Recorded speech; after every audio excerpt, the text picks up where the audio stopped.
Our next speaker is Eric Martinez. Eric was born in Mexico and moved to Texas to pursue engineering. It was there that he completed his bachelor's and master's in mechanical engineering at the University of Texas, Rio Grande Valley.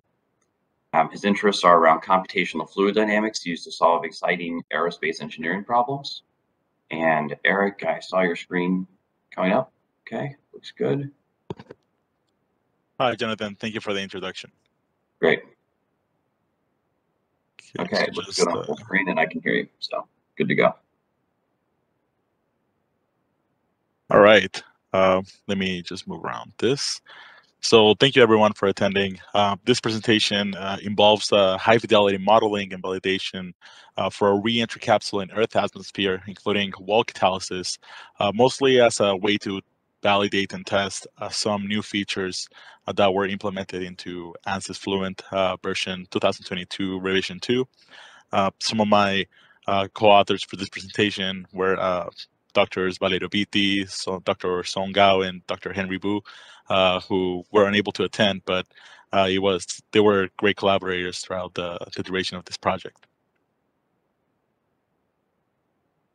So some of the agenda that I am going to be discussing through is some of my background, a little bit of information on the ORIX capsule, which is part of the National Agency for Space and Defense in Japan, as well as a little bit of background on communication blackout, as well as how ANSYS Fluent and the entire workflow of ANSYS contributes to attacking this issue of communication blackout. Then going over some of Fluent's current hypersonic solutions, including the newly implemented partial catalytic boundary condition for walls with species reactions, as well as a little bit on the setup on the numerics, the mesh, the solver itself, as well as the results and the future work for this particular project. So my education consisted of both my bachelor's and my master's being completed in mechanical engineering at the University of Texas, Rio Grande Valley, relatively small university in that border town south of Texas, where I was able to work as a graduate research assistant, where I worked on both the fluid structure interaction on a biomedical project involving urethral stents and performing 3D hydrodynamic simulations using OpenFOAM for a novel wave energy converter design. This past spring, I was able to finish a co-op as a system design engineer at AMD, Advanced Micro Devices in Austin, Texas, where I did some conjugate heat transfer simulations, as well as some experiments using an airflow test bench on AMD's EPIC Genoa processor, which is to be used for data centers, so high-performance computers, as well as other high computing tasks. And like I mentioned, I finished an internship at ANSYS this previous summer, where I worked on a few different projects involving adaptive mesh refinement for a 5G antenna, a lot of the Fluent's hypersonic solutions, doing some testing and validation, as well as using some of these tools for different projects, and working on the new ANSYS Fluent optics model. So providing some background on what the ORIX capsule is, it is pretty much an abbreviation of an orbital re-entry experiment, which was a capsule that was studied, like I mentioned, by NASA, the National Space Development Agency of Japan. So this geometry is relatively simple to simulate. It is simply a blunt body with a heat shield on the windward side.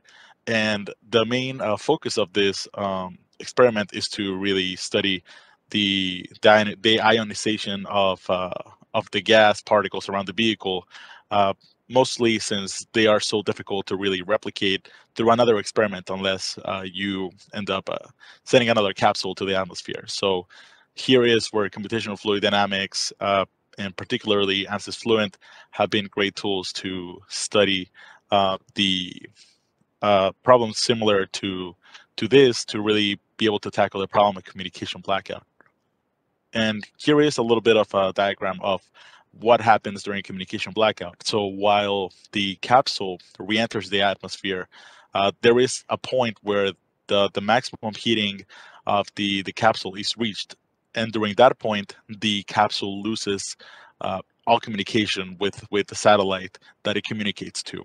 So it is during this communication blackout period that we are trying to study how to really tackle the solution for the communication blackout period without really having access to the satellite.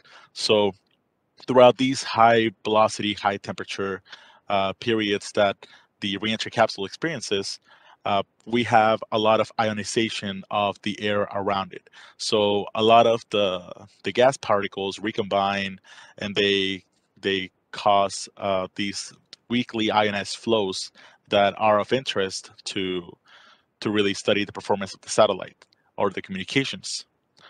So providing a little bit more information on this communication blackout, these ionospheric anomalies cause, like we mentioned, the satellite to lose contact with the vehicle. And these really difficult to replicate experiments make it so that a lot of space agencies rely on numerical simulation to really be able to study reentry vehicles more thoroughly. Particularly the ANSYS workflow involving multiphysics simulations, taking these weakly ionized flow fields and taking them to ANSYS electromagnetic solver can really help evaluate the performance of these of the antenna through the reentry trajectory. And at the same time, it helps provide a more holistic solution to that the experiments might not be able to capture entirely due to this communication blackout period.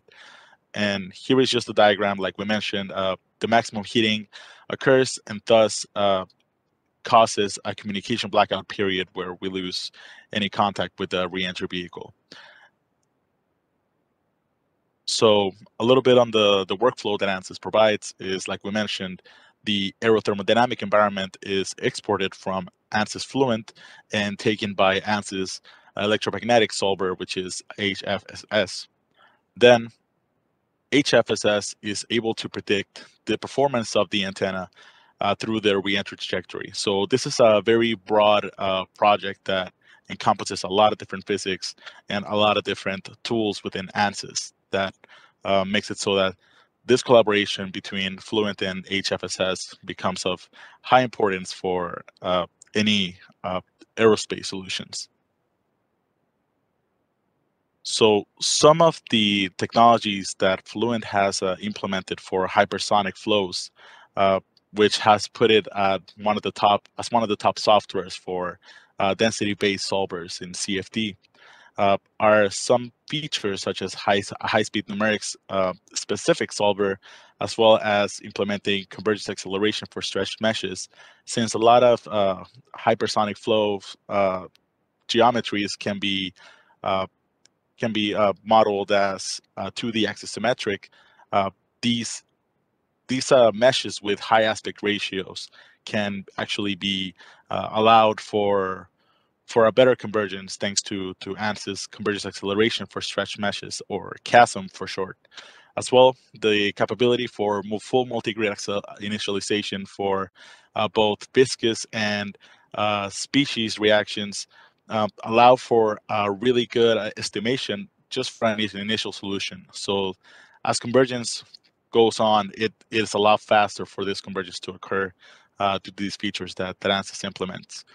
As well, the implementation of the two-temperature model, which is also relatively new and is still going to be implemented for this particular project in the future, is also another feature that ANSYS has implemented to provide a better gallery of features for aerospace and defense companies. So discussing a little bit on what partial catalysis is, particularly which is the new boundary condition that ANSYS has implemented, the walls of these reentry capsule are going to have a degree of recombination between the specifically nitrogen and oxygen atoms.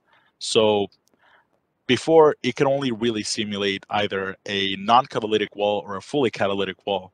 As we can see in the lower right diagram, non-catalytic wall is any that the atoms just bounce against the wall and they bounce back as the exact same atom.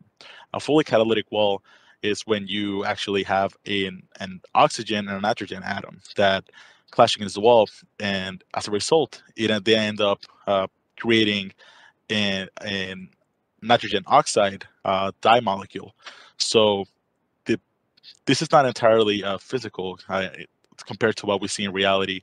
So the implementation of this partially catalytic boundary condition is very important to us being able to provide more accurate results for what happens in reality during the reentry trajectory of this OREX capsule. So the partial catalysis is actually determined by a coefficient gamma, which is a recombination coefficient, where the gamma of 0 provides you a non-catalytic wall, a gamma of 1 provides you the fully catalytic wall, and a value between 0 and 1 is going to provide that partially wall. And the future work that we are going to be providing as well is fine-tuning this recombination coefficient in order to fully match the flight data for the heat flux that is obtained from the OREX capsule experiments.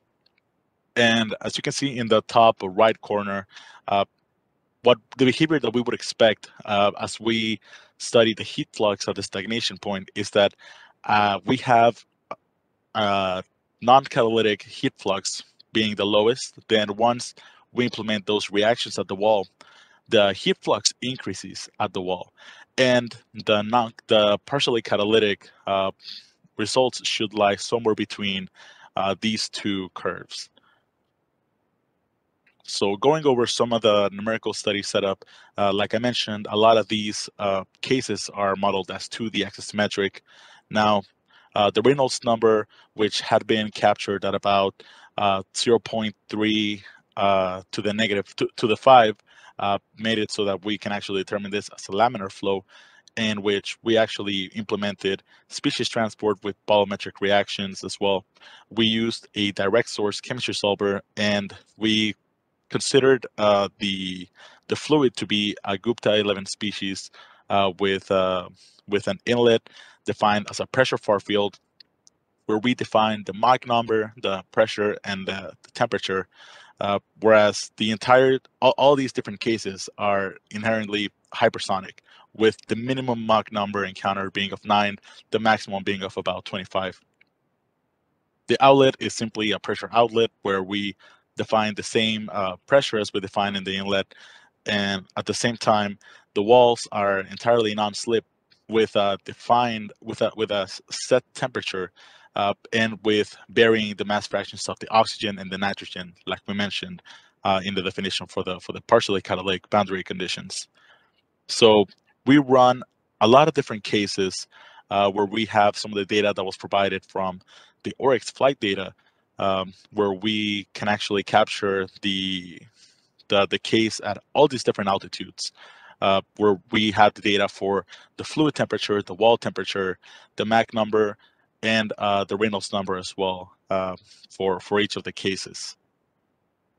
The mesh that we used is a 100,000 cell consisting entirely of quadrilateral elements that was created using space claim meshing. We ensured a cell Reynolds number of 1 and an aspect ratio of about 10 for the cell at the stagnation point. Now, we allowed a degree of coarseness at the downstream of the OREX, since the peak interest of this particular study was on the stagnation heat flux.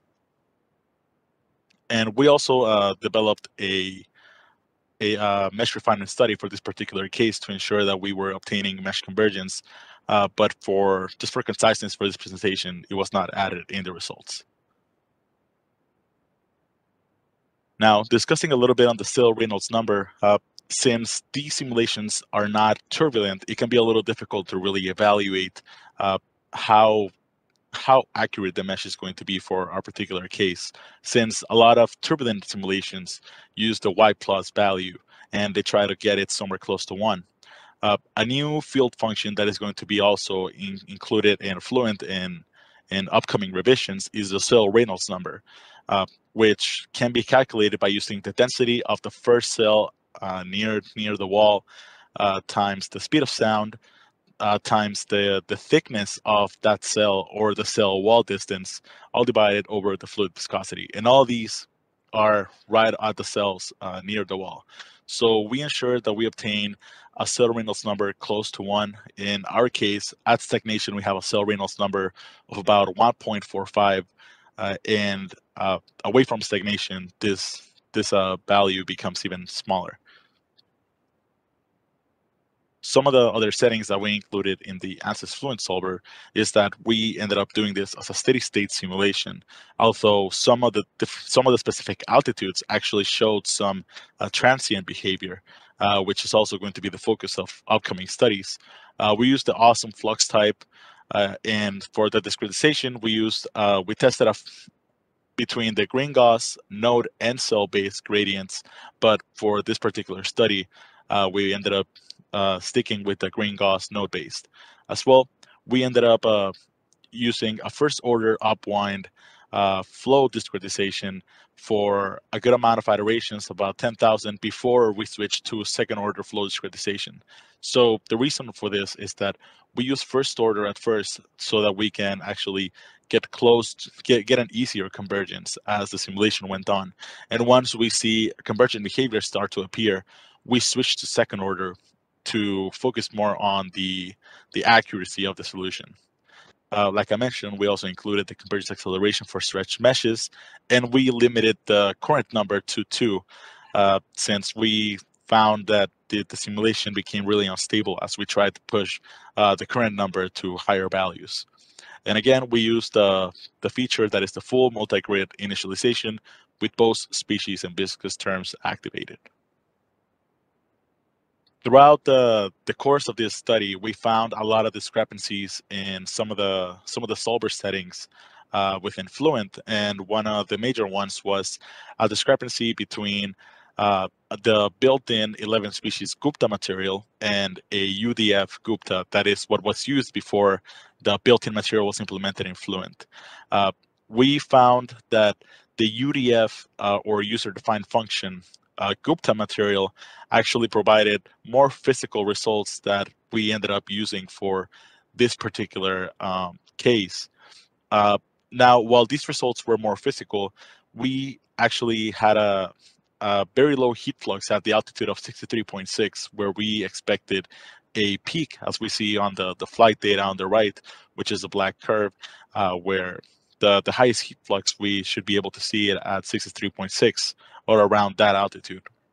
However, the results were a lot closer than what we obtained with the built-in Gupta. Both of these being non-catalytic, which means that both of these should actually fall under the black curve. So a lot of discussions happened between the application field test engineers, as well as my mentor and myself, with the findings that I ended up obtaining throughout the internship on some features that were going to need to be fixed for upcoming iterations of Fluent. However, nonetheless, we ended up testing the middle altitudes, since those are the ones that might have the highest changes between the non-catalytic, partially catalytic, and the supercatalytic simulations. And we ended up finding that with the settings that we found, we obtained our mesh developed, as well as the UDF Gupta. We obtained results that at least make sense for what we should expect from these partially catalytic boundary condition, where we see the orange curve being the supercatalytic lies above the results for the flight data, and the magnitude of the highest heat flux for the partially catalytic matches almost perfectly with the peak of the Oryx flight data, although it seems to be shifted in where that peak is, where we find that peak at about 71.73 kilometers, where we should at least expect to see it at 63 kilometers. So there is still a lot of tuning to be done to this particular case, so that we can actually find the right match of solver settings, numerics, etc., to give us a closer result to the Oryx flight data. Nonetheless, it does provide a great advancement into what the partially catalytic band recognition can do for these reentry capsules. So some of the future work that we expect following my internship, and still going to try to collaborate with the people that I worked with for this particular project as much as I can. We are now able to tune the solver, like I mentioned, to achieve results that match closer to the flight data. And while we obtain a converged mesh, we are going to need to revalidate that mesh once the solver settings are changed. Now, once that proper solution is attained, the recombination coefficient, while though it provided the correct magnitude of the heat flux, it will probably need to be retuned to match that flight data as accurately as possible. Then, once that validated ionization data and is obtained, the entire aerothermodynamic flow field is going to be sent to the electromagnetic team within Fluent to obtain more information on the communication degradation, as well as the blackout and the radar cross-section. So yeah, that's all that I have. So if anybody has any questions, I would love to stick around for a bit to answer them to the best of my ability. And of course, I want to thank everybody for their time to listen to the presentation. Great. Thank you, Eric. There's one question here, which I think we can maybe answer quick. It says, by full multi-grid around slide 13, do you mean the full V cycle or W cycle during the nonlinear solve, or just mesh sequencing? And then if the former, is it linear or nonlinear FAS multi-grid? I'm sorry, I'm trying to open the chat quickly so I can read it. We're at the end of the time, so okay. If it's going to take a minute, do you mind responding in the chat? Absolutely, no worries. Okay, great. Thank you. Thank you very much.